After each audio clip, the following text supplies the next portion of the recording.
Hare Krishna, queridos devotos, devotas, bom dia.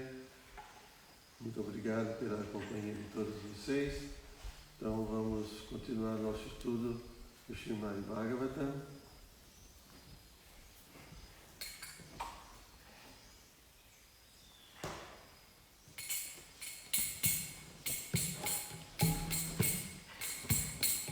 Jaya Radha Madhava Kunja Bihari, Jaya Radha Madhava Kunja Bihari, Jaya Radha Madhava Kunja Bihari, Jaya Radha Madhava Kunja Bihari, Gopi Jana Vallabha Girivaradari, Gopi Jana Vallabha Girivaradari, Gopi Jana Vallabha Girivaradari, Gopi Jana Vallabha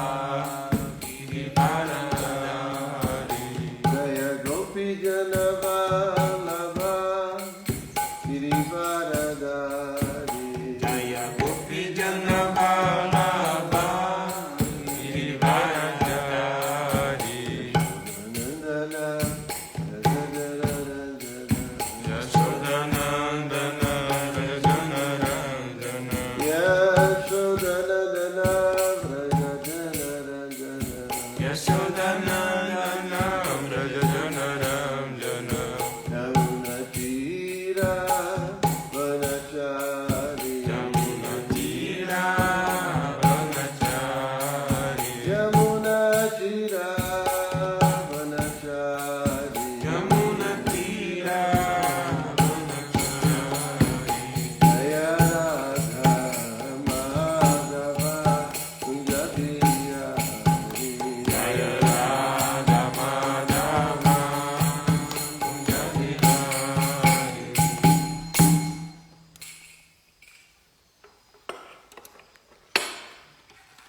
Então, aqui em Vrajadama, nós estamos no canto 9 do capítulo 10, do capítulo 19, intitulado Rei Jayati alcança a liberação. Hoje vamos ler os versos 5 e 6. Om Namo Bhagavate Vasudevaya. Om Namo Bhagavate Vasudevaya. Om Namo Bhagavate Vasudevaya. Om Namo Bhagavate Vasudevaya. Om Namo Bhagavate Vasudevaya. Om Namo Bhagavate Vasudevaya.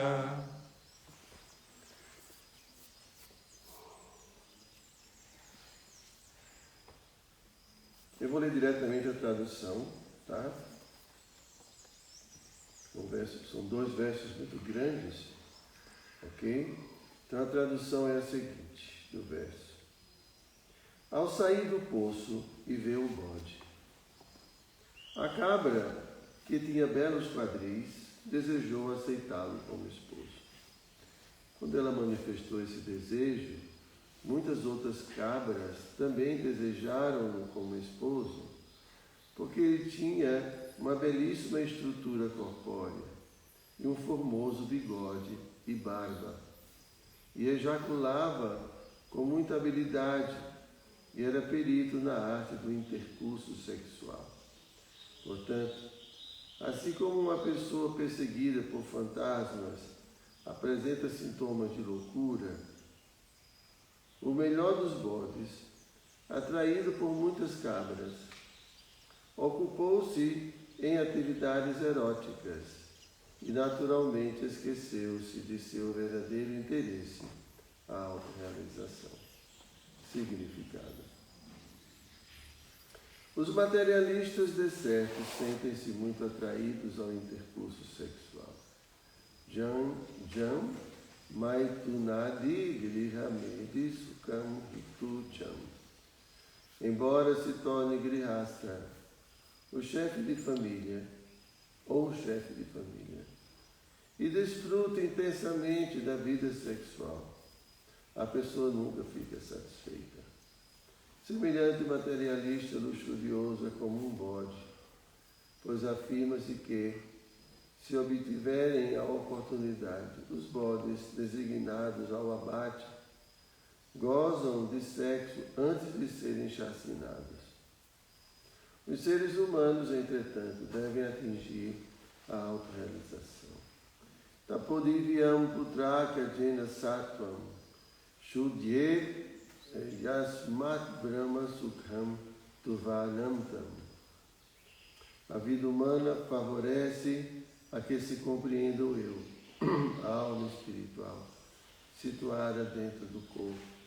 Derrino ismin jatadevi. O patife materialista ignora que ele não é o corpo, mas a alma espiritual dentro do corpo. Entretanto, todos devem entender sua verdadeira posição e cultivar conhecimento. Conhecimento pelo qual consigam libertar-se do enredamento corpóreo. Assim como uma pessoa materialista perseguida pelo fantasma da luxúria esquece de seu verdadeiro interesse só para tentar desfrutar da aparente felicidade vivida por quem está no conceito de vida corpórea. Shila Prabhupada Ki Jai. Om Gyana Timirandasya Gyanam Jana Shalakaya Chakshu Militam Jena Tasmai Shri Gurave Namaha. Shri Chaitanya Manobhistam Staptam Jena Bhutale Swayam Rupa Kadamahyam Dadati Swapadam Tikam Namo Vishnu Padaya Krishna Prestaya Bhutale Shrimati Dayananda Goswami Tinamine Namo Vishnu Padaya Krishna Prestaya Bhutale Srimati Bhakti Vedanta Swami Nitinamine Vanchakalpa Tarubhishya Kripasiddhu Via Eva Cha Patitanam Pavanebhyo Vaishnavebhyo Namo Namaha.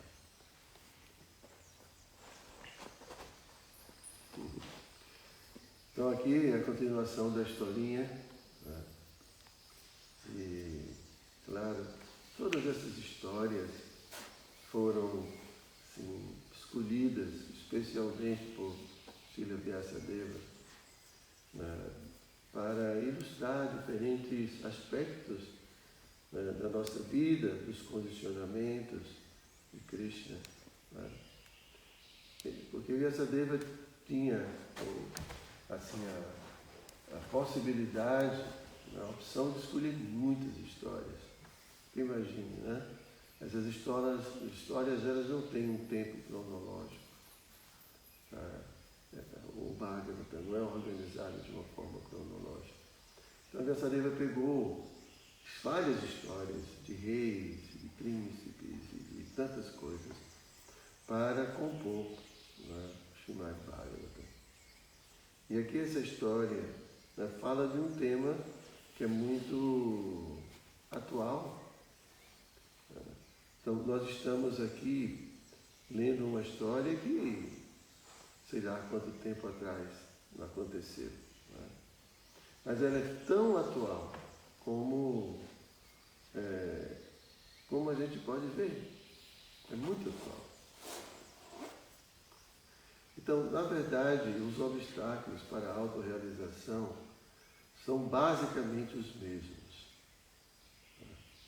Então, qualquer alma corporificada, né, e corpos, né, se tem desde que se nasce nesse mundo.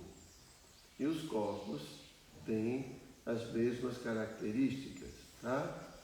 Basicamente. Então, quem tem um corpo humano, né, possui as mesmas características. Né? Não houve tanta transformação assim nos corpos, né? Que sempre há um processo de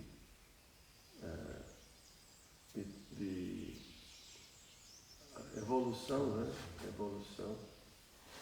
Então, quando uma alma entra dentro de um corpo material, então ela é coberta por essas camadas. Vocês já ouviram muito, né?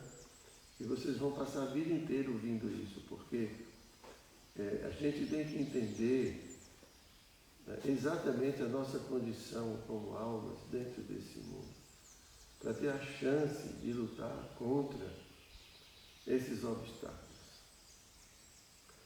Imagine uma pessoa que, por exemplo, se alguém vai participar de uma luta, ou um jogo de futebol, o técnico estuda o time adversário, ele vai assistir aos jogos e conhecer quem são os atacantes, as características, não é assim de todo mundo? Porque ele vai enfrentar esse adversário. E ele, com todo esse conhecimento, ele vai poder montar uma estratégia. Ele vai saber, né, como organizar seu time, organizar os seus diferentes jogadores e vai organizar a defesa, o ataque. Entendem? É uma coisa muito clara. Então, uma alma que não tem noção do que se passa, né, dentro de sua atual existência, ela tem pouquíssima chance de obter a autorrealização. Porque a autorrealização não é essa redescoberta, né? A gente tem que se descobrir, tirar as camadas que encobrem a gente, né? Entende? Isso é, descobrir uma coisa significa que você tem uma coisa que está aqui no chão, coberta por muitas coisas, você descobre. Não é assim? Descobriu. Pode entrar, Pablo. Está atrasado, mas não permite. Fica aqui na frente, Pablo. A baseada mais próxima. Tá bom.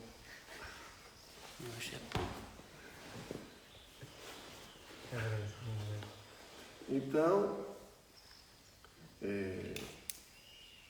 a autorrealização é essa redescoberta da alma, que acontece quando as coberturas materiais elas vão deixando de exercer influência. Como, por exemplo, uma lâmpada é branca, não é isso? Assim. Mas eu posso colocar muitas camadas, não é? Posso colocar uma camada de um celofone, como é que é? Papel salofone. É salofone, tem certeza? Tem, mano. Salofone. Bom, tá meio estranho esse nome. Tá. Mas aqui qualquer coisa é o Christian Charan que está dizendo.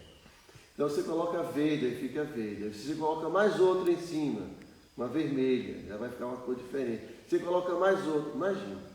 Quantas camadas de papel salofone você colocar, mais interferência vai ter sobre a luz, não é assim? Então é exatamente isso que acontece com a alma. Nós recebemos primeiramente uma cobertura, que é essa cobertura física. Tá? E essa cobertura física, ela tem suas características. E ela, por que ela se torna assim uma cobertura?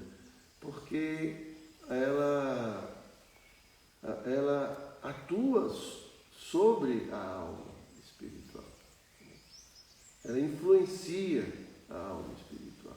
Porque o corpo é sensitivo, né? Tem sensibilidade. Né? A Krishna fez um corpo assim, muito especial. Né? O corpo mesmo para a gente poder se desenvolver essas duas propensões que prendem a alma nesse mundo, que é apego e aversão.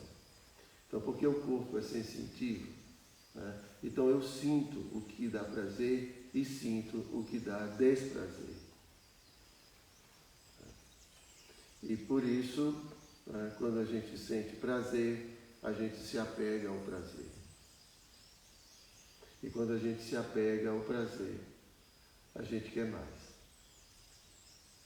E aí a gente vai, como eu já falei muitas vezes, a gente vai agir nesse mundo para obter esse prazer. Então, é dito que o maior prazer que o corpo proporciona é comer uma pizza, né, Prabhu? Feita por páprica, principalmente.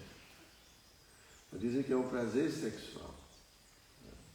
E é explicado que Krishna dá esse prazer para garantir a procriação ou a perpetuação da espécie. E você vai ver que isso não é uma característica exclusiva da espécie humana. Né? Todo mundo já viu a cena de uma cadela num cio. O que é que acontece? Né? Enquanto ela está no cio, o cachorro está controlado. Né? Está ali tranquilo. Ele vai ali e tal. Né? Mas, quando a cadela está no cio, eles ficam desesperados. Não é assim? Porque existe o prazer. Em qualquer espécie. Né?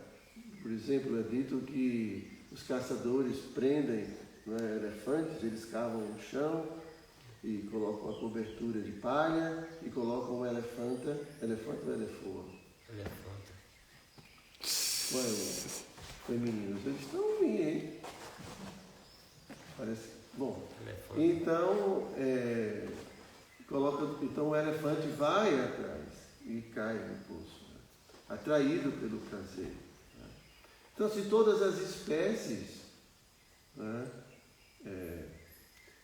e há a garantia da perpetuação por conta desse prazer que existe, é um prazer sensório. Tá? Só que é um prazer insignificante, né? Assim, insignificante não, muito, muito fugaz. Tá? Quanto tempo? Né? Quanto tempo uma pessoa...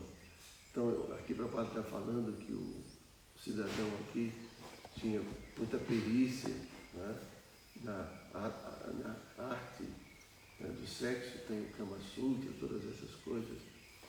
Mas quem já teve essa experiência sabe que 5 minutos, sei lá, 10 minutos, quanto tempo dura isso? Né? E agora, a consequência de tudo isso. Né? Porque a alma se apega, né, a essa experiência. Então, o que acontece? Não só o corpo grosseiro está participando dessa atividade, mas o corpo sutil, a mente. Então, a mente, o corpo é uma camada, esse corpo, mas a mente tem muitas camadas. Cada experiência é uma camada. Entendem o que eu estou dizendo? Porque o que constitui a camada são os pensamentos, são as imagens, são as sensações, lembrança. Quantas lembranças você pode ter na sua vida? Já deu para contar? Cada lembrança é uma camada, é um estímulo, é uma sensação, é uma crença,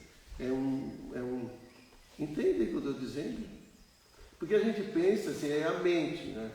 Mas a camada mental é formada por pensamentos, formada por lembranças, é formada por desejos. O corpo é formado de carne, osso, sangue, essa cobertura. Mas a cobertura mental é formada por coisas sutis. O que constitui essa camada são as lembranças, são os desejos, são as imagens. E tudo isso fica na mente, não fica? Então, quando a gente fecha os olhos, né, então vem... A mente não para, porque são centenas e milhares de lembranças. Então, o que acontece? Isso é mais uma camada. Então a alma, quanto mais a mente tem experiências materiais, né, e vive nesse mundo, então é como o Chaitanya Mahaprabhu fala, né, da poeira que encobre o espelho. Essa poeira é essa camada da mente, do ego e da inteligência. Tudo são camadas.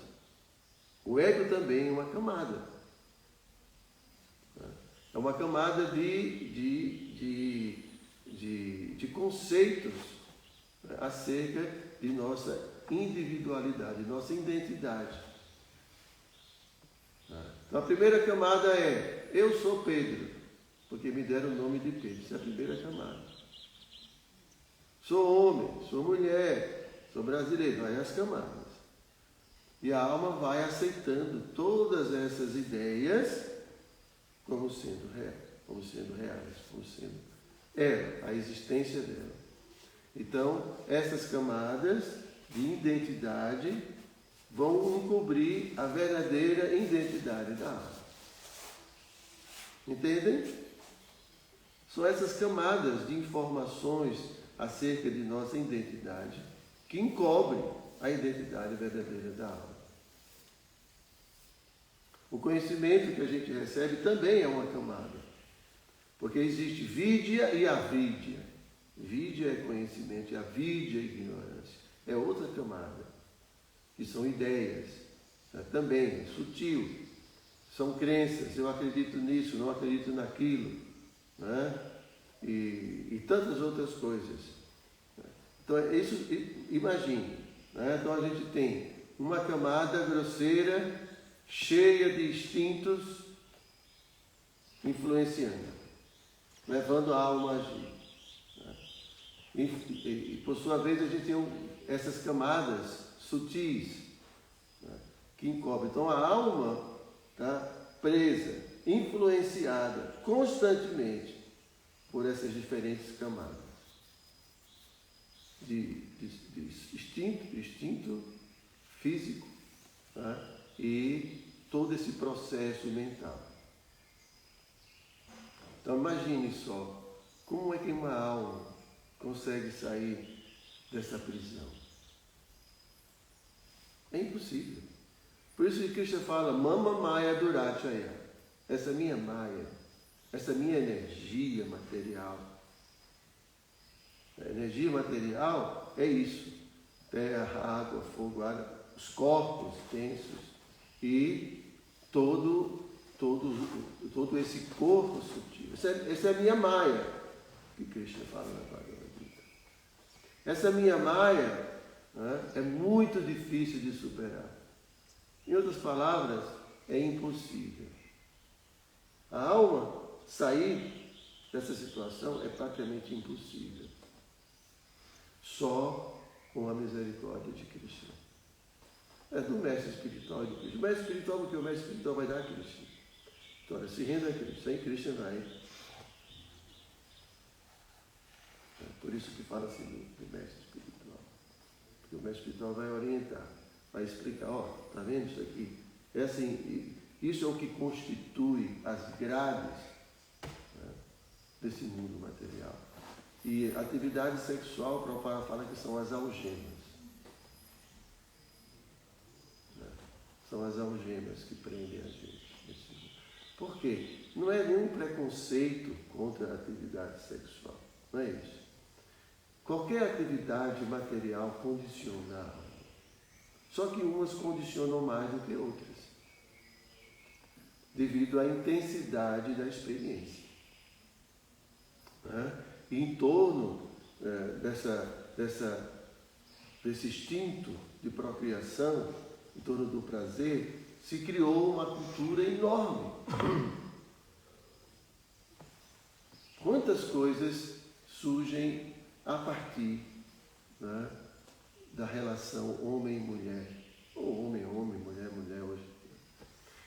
Imagine como isso constitui, vamos dizer assim, um berço, né, um alicerce de tudo.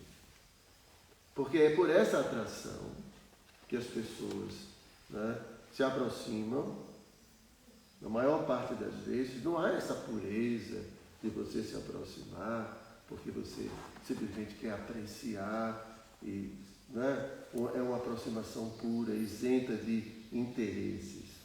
Em geral, a atração é física, primeiramente. Né? E a mente já começa a especular muitas coisas, a fantasiar muitas coisas. E aí o corpo sutil já começa a tomar conta. Como a gente vê aqui, né?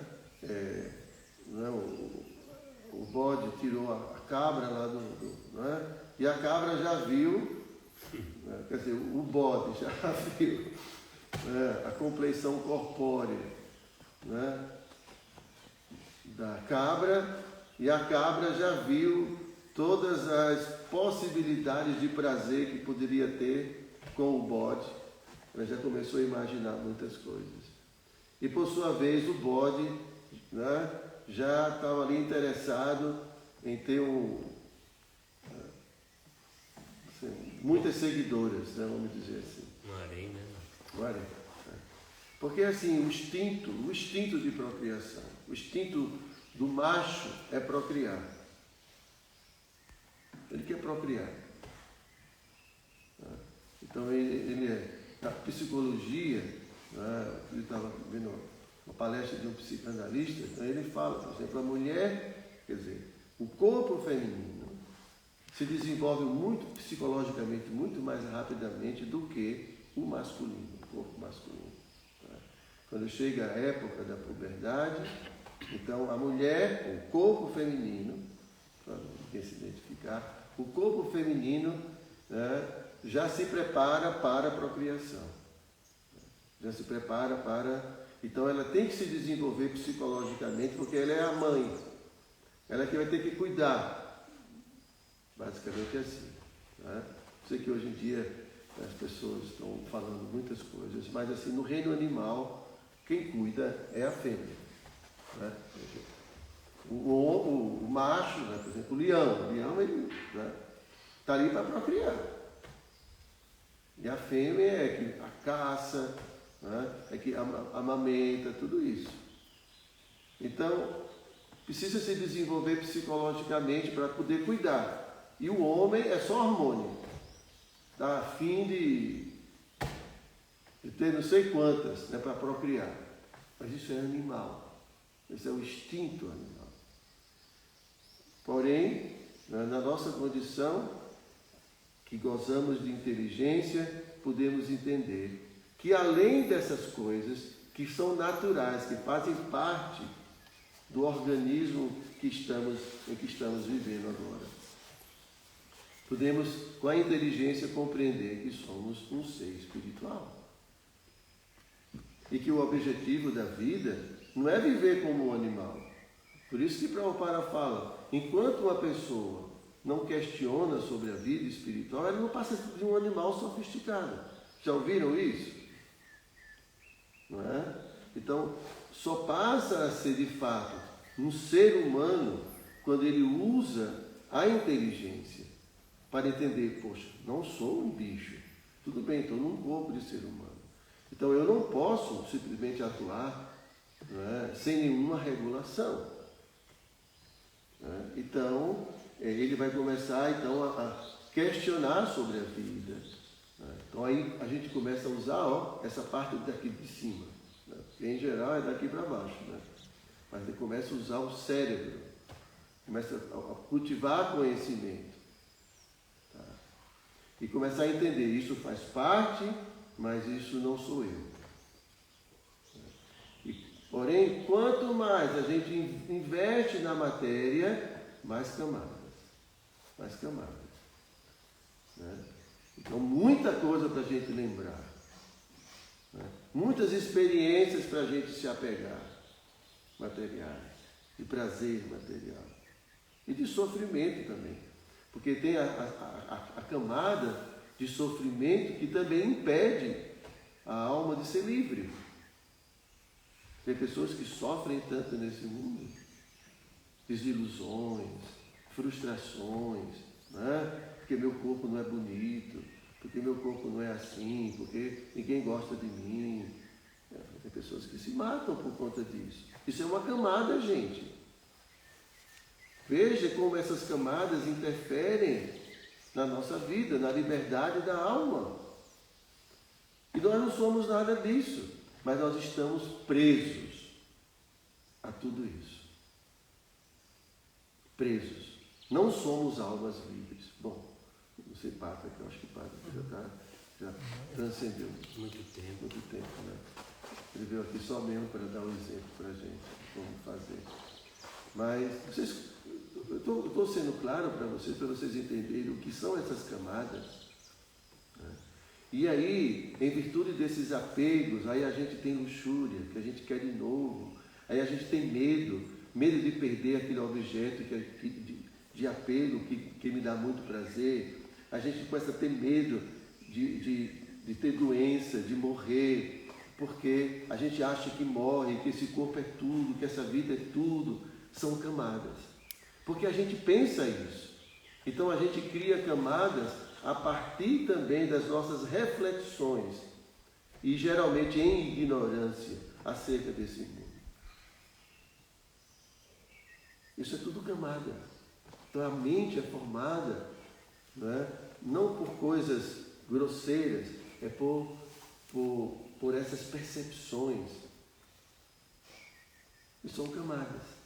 E a gente fica preso como um grande oceano, flutuando nas ondas dos pensamentos, dos desejos. Preso, completamente preso.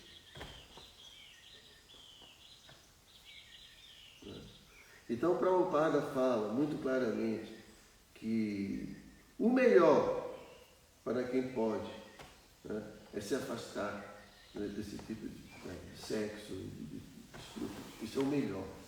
Mas aquelas pessoas que não conseguem, que é a grande maioria, 99,9%, você pode colocar tantos 9%, então ele se casa religiosamente, tem um sexo regulado com a sua esposa, enquanto cultiva sua vida espiritual para se purificar.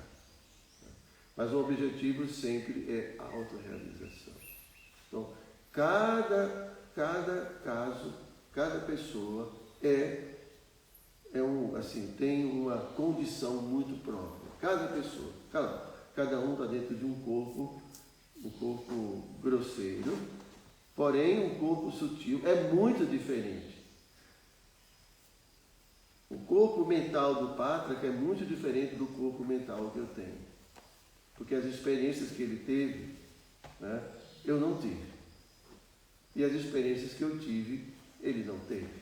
Então, apesar de a gente falar mente, mas as mentes, os conteúdos que constituem essas mentes são completamente diferentes. Então a gente nunca pode dizer que todo mundo tem que fazer a mesma coisa. Mas a gente tem que entender a situação. Então eu vivi muitas experiências nesse mundo.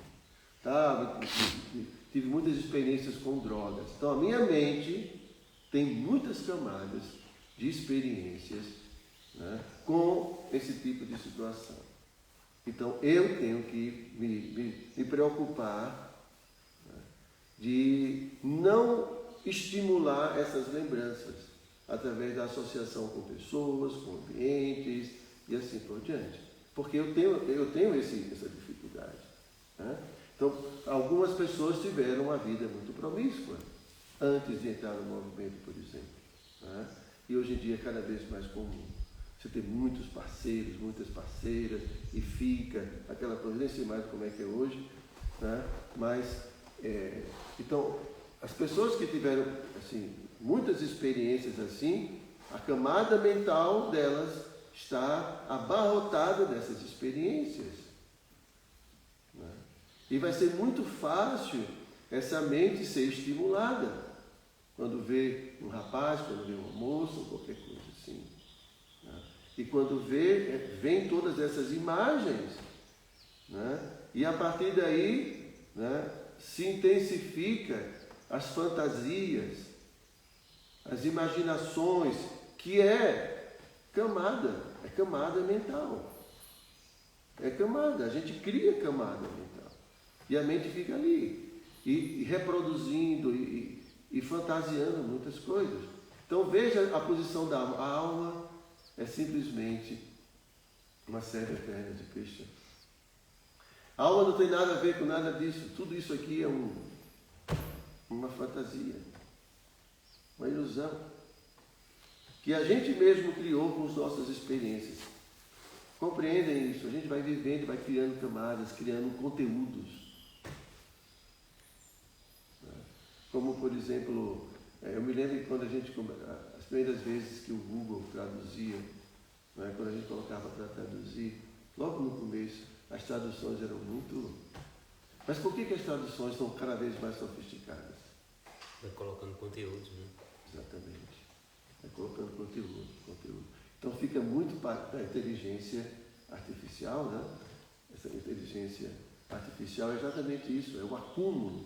Então imagine, eles acumularam num software, as experiências da humanidade, em termos de conhecimento e tudo. Então o que acontece? Você consegue acessar aquilo ali, né? Então, é tudo conteúdo. O cérebro da gente é assim. Como é que uma criança aprende a falar? É conteúdo. Ela vai ouvindo, começa... Aí daqui a pouco ela tem conteúdo suficiente para entender os códigos.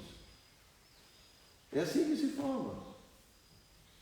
Então imagine só, a alma entra dentro dessa condição, né?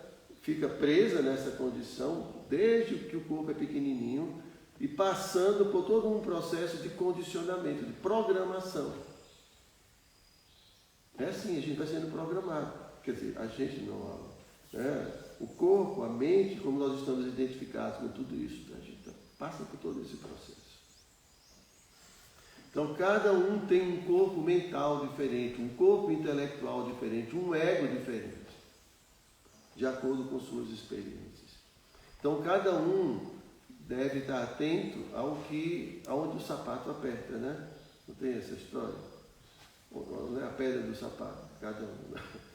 Então, assim, a gente tem que ter e ter muito cuidado, ter muita atenção, porque, assim, quando a gente negligencia, vem uma avalanche, um tsunami, né, Prabhu? Já sentiu um tsunami no interior? Já sentiu, Padre? Muitas vezes. Assim, a tempestade, né, vai se aproximando, é canto de escuro, e você vai perdendo conhecimento, perdendo o controle, e vai, daqui a pouco, derrotado. Mas as primeiras nuvens aparecem, você já, opa, acho que vai chover. Não é? Vou pegar meu guarda-chuva, vou procurar um abrigo, não é? É assim. Entende? Então, por quê? Porque a gente tem tudo dentro da cabeça. É o corpo sutil, são as lembranças. Não é? E você diluir essas lembranças até o ponto de que elas não têm mais força suficiente para nos mover, isso leva muito tempo. Isso é o que a gente chama de purificação. Né? Então, o serviço devocional feito adequadamente, ele dilui o corpo sutil. Né? Ele vai diluindo todo esse conteúdo. Né? Mas para que ele tenha essa possibilidade, a gente tem que envolver o corpo sutil. Porque normalmente a nossa prática é mais com o corpo físico. E a gente não investe o corpo sutil. Então, assim como no contato com esse mundo, a gente vai criando camadas, né? Vai criando camadas de lembranças de vivências materiais e de conhecimento. Não é assim? Da mesma forma. Quando a gente vive intensamente a consciência de Krishna, nós estamos também colocando camadas, mas não mais camadas de ignorância, né? Nós estamos agora colocando na nossa mente, né, as experiências da alma na sua condição eterna. Entendem? Então, por isso que na prática, né, do serviço devocional, como o Prabhupada explica, nós temos que ocupar toda a estrutura, não só a estrutura física, né? Claro que quando a gente está ocupado em serviço devocional, ou fazendo algum serviço, mesmo seja com o corpo, cantando, dançando, claro que isso tem alguma experiência, né? Isso vai contribuir. Porém, quando a gente de fato ocupa também a mente, e ocupar a mente, gente, é em serviço devocional. Não é só, quando a gente fala, é ocupar a mente conscientemente em serviço devocional. Eu paro, agora eu vou fazer uma guirlanda para Krishna. Fecha os olhos e imagina, você está fazendo um serviço com a sua mente, você podia estar aqui sentado fazendo uma guirlanda, como vocês vão fazer mais tarde, e vão pegar as flores, vão ali na roseira, vai pegar flor, vai pegar uma agulha, vai passar. Estou fazendo serviço devocional. Mas com a mente a gente pode fazer a mesma coisa. E eu não estou especulando, é só pegar no Néctar da Devoção a história muito famosa do Brahmana pobre que fez o arroz doce. E ele foi para Vaikunta só porque ele fez o arroz doce com tanta intensidade, com tanta devoção. Então isso é ocupar a mente em serviço. É difícil, viu, Bambu? Muito difícil, porque a mente é muito volúvel. A mente, assim, ela não é fiel. A mente, mas por quê? Por conta do conteúdo que a gente tem. Né? Então, ocupar a mente em serviço devocional. Também, ocupar a inteligência, ocupar o ego em serviço. Então a gente vai sentir o poder transformador do serviço devocional. Quando a gente puder ocupar também o corpo sutil, que normalmente a gente não ocupa conscientemente. A gente faz porque tem que fazer. Então por isso que é dito que o devoto puro, a alma liberada, ela ocupa, né, toda a estrutura em serviço devocional. Não só o corpo físico, também o corpo mental, o corpo intelectual, o ego falso. Tudo é ocupado, né? A fala, né? Porque às vezes a gente esquece de ocupar, né, essas outras faculdades. A gente só costuma ocupar, né, o corpo grosseiro. Mas quando a gente envolve também a mente, e aí então a mente vai se purificando. Então esse é o serviço devocional com intensidade.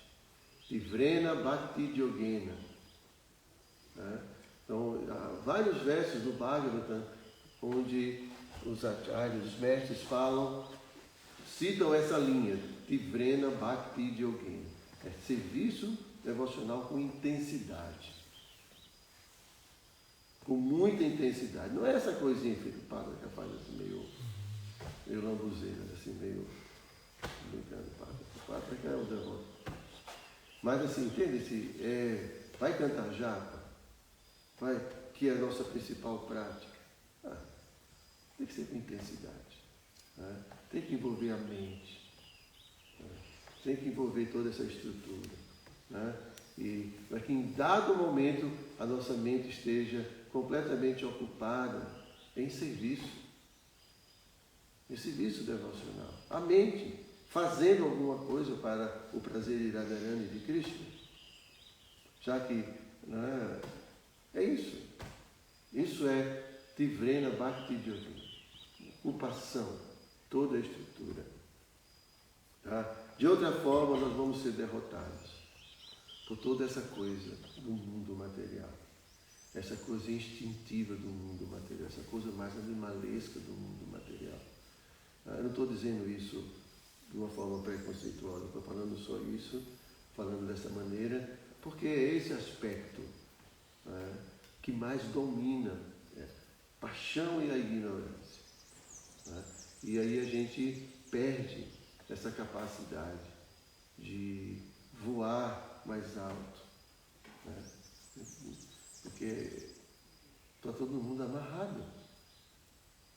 Então a alma não consegue respirar, não consegue viver a sua vida, não consegue, porque essas camadas abafam. Então é purificar. Os sentidos não têm consciência, então não é a questão de purificar os sentidos, é de purificar a mente, porque a mente purificada vai ocupar os sentidos. Os sentidos não pensam, eu queria um sorvete. Quem pensa é a mente. Entende? Então, os sentidos é uma máquina. Você pensa, aí você começa a mexer os braços para fazer as coisas. Entende? Então, os sentidos, eles apenas são uma extensão, fala assim, uma extensão da mente. O que é um sentido purificado? São sentidos que estão ocupados em serviço devocional. Então, isso é um sentido purificado. Mas é só uma expressão, porque no final das contas é a mente que é purificada. E por isso, porque se uma mente é purificada, então os sentidos vão acompanhar a mente. E se a mente é contaminada, os sentidos vão acompanhar a mente. Não tem jeito. Então o processo é purificar nossa mente, nossa consciência. Então a gente tem que começar a trabalhar intensamente esse mundo interior da gente. Contando, obviamente. A gente sabe que não dá, é só Krishna. Só com a misericórdia de Krishna. Então Krishna, ele fala, ele é o Senhor de todas as energias, inclusive a energia manas, da mente. Krishna também é o Senhor da mente. Ele é Aniruddha. Aniruddha é quem cuida da mente. A expansão de Krishna é que cuida da mente. O Senhor Shiva cuida do ego falso. Shiva é Sankarsana.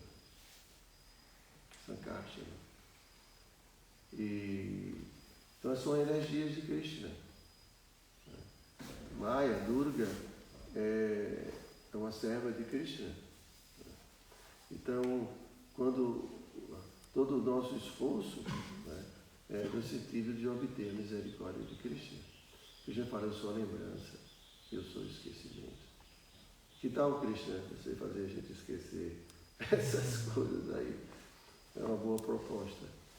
Então, Krishna dá o esquecimento e Krishna dá a lembrança. Krishna pode nos fazer esquecer todas essas coisas, e, sei lá, que nós não queremos mais lembrar. E Krishna pode nos dar a lembrança dele. É Krishna, faz tudo. Então a gente tem que se render a Krishna. Chorar, implorar, tem que querer muito. Porque isso é sair da prisão. Mas para sair da prisão, a gente tem que estar reformado já. A gente tem que ter os desejos certos. Tem que estar, de fato, apegado a Krishna. O que nos move, os desejos que nos movem, agora não é mais simplesmente parar o sofrimento material, qualquer coisa, mas o que nos move é nossa paixão por Krishna, nosso desejo de simplesmente servir a Radha Krishna. Só isso, não quero mais nada. Aí Krishna vai ver, poxa, tem muito lixo aqui, deixa eu ir tirando essas coisas daqui, deixando essa alma mais livre para me amar, para me servir. Ok? Vocês têm alguma pergunta? Pois não. Eu estava vendo sua aula e eu queria fazer um comentário.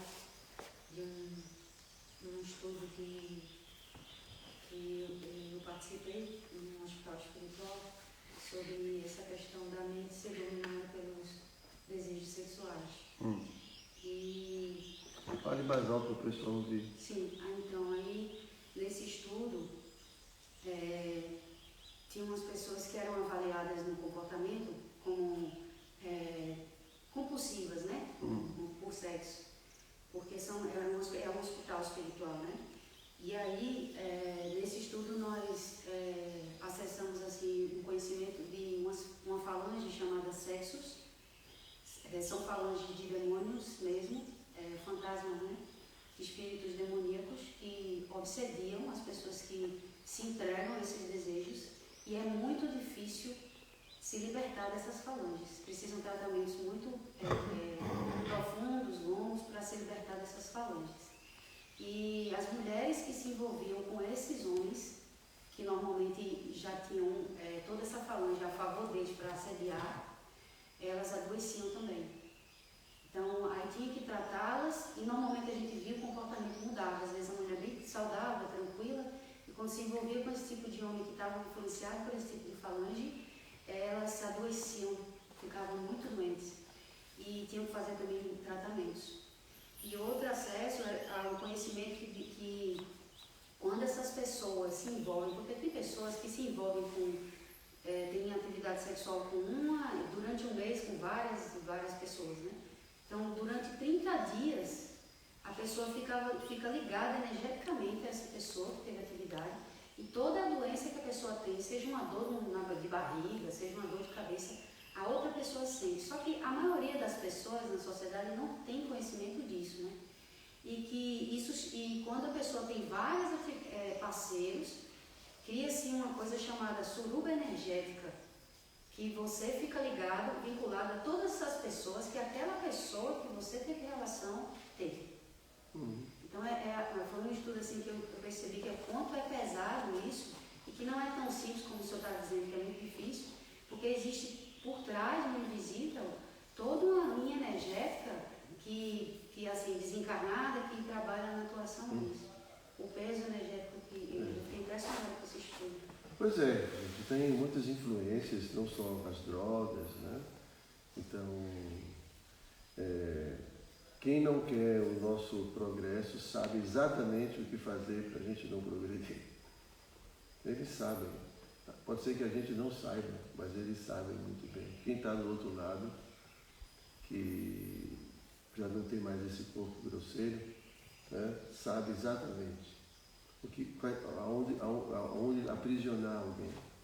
Eles sabem. Né? Então, e assim, claro, existe o sexo religioso dentro do âmbito religioso, né?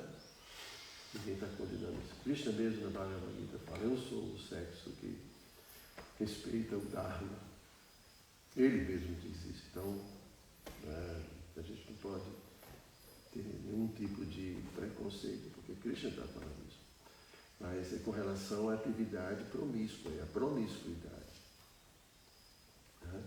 Então, quando a gente se entrega a esse tipo de promiscuidade, então a gente fica muito vulnerável.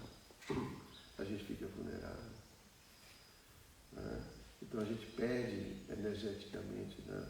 Perde a capacidade, a lucidez, e aí cria um redemoinho, né? Você fica tão envolvido, e para sair é muito difícil. Precisa de associação, precisa de muita dedicação, é muito difícil. Porque, como estou dizendo, não é só a questão química, né? Por exemplo, das drogas. Né? Não é só a questão química da substância, é a questão de quem estava sempre com você no plano sutil, desfrutando da oportunidade que você dava quando você se intoxicava. Tá? O éter, a atmosfera, a vibração. Tá? Então, eles não querem perder, né, aquela oportunidade que você dava para eles, né, de desfrutar disso. Então eles ficam na mente, né, próximos, e ficam estimulando. criando situações. Então, não é só com relação ao sexo. A gente está falando aqui de uma maneira geral, a gente está falando dessas coberturas. Tem pessoas que nem têm uma vida grosseira, mas tem cobertura material. Né? Estão iludidas com o modo da bondade. É outra cobertura. Minha casinha no campo, com o couvezinho, o couve-flor. Né? E está ali. Isso é outra cobertura. Cobertura material. Não é grosseira, como essa coisa, né? Mas é outra cobertura. Né? Ou a cobertura do como é que fala, do responsável, que tem seu emprego, trabalha todo dia, vai para casa, volta, vai e volta, e cuida da família. Tudo bem, é outra cobertura. São muitas coberturas materiais. E a gente se identifica, sou papai, sou mamãe, filho.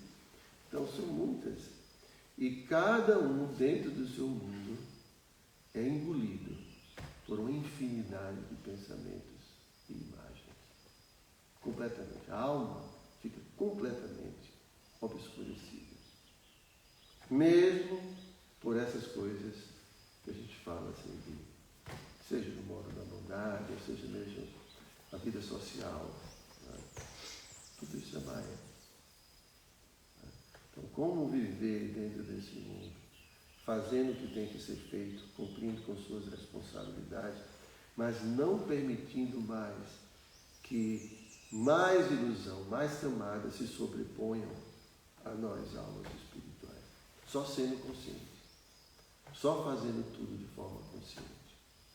Vai trabalhar, essa professorazinha tem que estar lá fazendo as coisas muito consciente. Sou uma alma. Todos aqui são almas. Né? Ter a experiência de ter assim, a experiência de alma com outras almas. Porque senão é só mais camada. A gente fica reclamando, esse menino assim, né? Entende como é que é o envolvimento? Então são muitos estímulos, aí a gente entra, aí vai viajando. E a alma completamente passiva, simplesmente ali, recebendo tudo aquilo. Então a alma tem que ser protagonista. Então ela tem que dizer para a mente o que tem que fazer. Ela tem que dizer para o corpo o que o corpo tem que fazer. A alma tem que ser autoconsciente e administrar tudo isso. Senão é só cobertura material, mais coberturas. Então, quanto menos contato, quanto menos sangue com a existência material, e quando eu digo isso, sempre é uma questão de consciência. Um devoto puro está no mundo material, mas não se associa com o mundo material. Porque ele não vê mais matéria, ele só vê energia de Krishna. É diferente da nossa condição. Então, filosoficamente, nós podemos estar no mundo sem ser do mundo. Tá? Mas, praticamente falando, é uma conquista muito rara. Cantaraja Srimad Bhagavatam Ki Jai.